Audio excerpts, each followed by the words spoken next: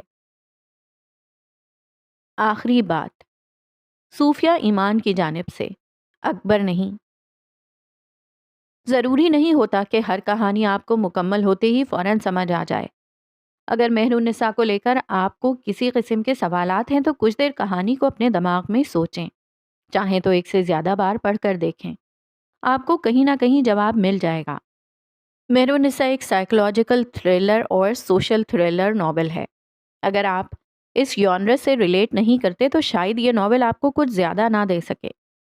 لکھاری ہونے کے ناطے میری سب سے پہلی کوشش آپ کو کچھ ایسا دینا ہے جسے پڑھ کر آپ اپنے وقت کا ضیاع ہوتا محسوس نہ کریں۔ باقی چیزیں آہستہ آہستہ بعد میں آتی ہیں، اور میں نے اپنی مکمل کوشش کی کہ جب آپ اس ناول کو مکمل کر کے بند کریں تو آپ کے پاس سوچنے کو کئی پہلو اور غور کرنے کو کئی سوالات ہوں۔ کہانی سے متعلق اپنی آرا آپ میرے انسٹاگرام اکاؤنٹ پر ڈی ایم کر سکتے ہیں، جسے میں سہولت دیکھتے ہوئے ضرور دیکھوں گی۔ تو یہاں ہوتا ہے اختتام مہر النساء کا، اور بہت ہی ٹریجک ہیپی اینڈنگ ہے یہ۔ آئی ڈونٹ نو کس قسم کی ہیپی اینڈنگ دکھائی ہے۔ مہر النساء کے لیے بہت شدید شدید شدید افسوس ہو رہا ہے، بیچاری۔ ان دا اینڈ اکبر ہی نکلا نا اسٹاکر، اور بس یہ اکبر کیوں نہیں پکڑا جا سکا، مجھے سمجھ نہیں آ رہا کیوں نہیں پکڑا گیا، جبکہ شروع سے میرا بھی کچھ اس کے اوپر دھیان جا رہا تھا۔ لیکن تیمور تو ایس ایچ او تھا نا بھائی، ایس ایچ او تو نہیں تھا، کیا تھا، ایس ایچ او ہی تھا ہاں۔ تو اسے کیوں نہیں سمجھ آئی کہ اکبر بھی کہیں اس کہانی میں ہو سکتا ہے۔ پولیس پھر کچھ نہیں کر پائی۔ چلیں، اللہ حافظ۔